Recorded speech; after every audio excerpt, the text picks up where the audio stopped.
അച്ഛന്റെയും മകന്റെയും വയസ്സ് തമ്മിലുള്ള അനുപാതം 5:2 ആണ്. ഈ 5:2 എന്നത് അച്ഛന്റെയും മകന്റെയും, സോ ഫാദർ സൺ വയസ്സിന്റെ റേഷ്യോ ആണ്.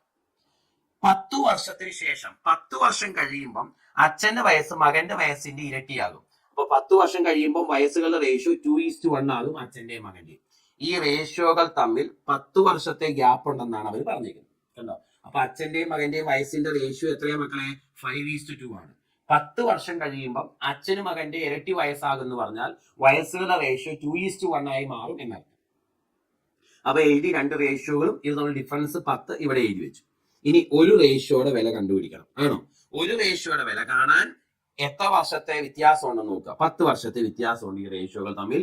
ഇൻറ്റു താഴെ കിടക്കുന്ന റേഷ്യോ ഡിഫറൻസ് അതൊന്ന് ബൈ ക്രോസ് മൾട്ടിപ്ലൈ ചെയ്യുമ്പോൾ ഡിഫറൻസ് 5 × 1 5, 2 × 2 4, 5 4 നമ്മൾ ഡിഫറൻസ് 1 ഈക്വൽ ടു ഒരു റേഷ്യോയുടെ വില 10 എന്ന് കിട്ടി. ഒരു റേഷ്യോയുടെ വില 10.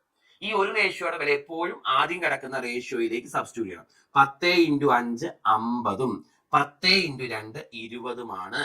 അപ്പൊ 50 20 കിട്ടും. ഇനി 5:2 എന്നത് പ്രസന്റ് ഏജസ് ആയതുകൊണ്ട്, പ്രസന്റ് ഏജിന്റെ റേഷ്യോ ആയതുകൊണ്ട് അതിലേക്ക് സബ്സ്റ്റിറ്റ്യൂട്ട് ചെയ്യുമ്പോൾ കിട്ടുന്ന 50 20 പ്രസന്റ് ഏജസ് ആണ്. അപ്പൊ അച്ഛന്റെ പ്രസന്റേജ് 50, മകന്റെ പ്രസന്റേജ് 20. സോ മകന്റെ ഇപ്പോഴത്തെ പ്രായം എത്രയാണെന്ന് ചോദിച്ചാൽ ആൻസർ ഓപ്ഷൻ ബി 20 എന്നാണ് കിട്ടുന്നത്. ശരി.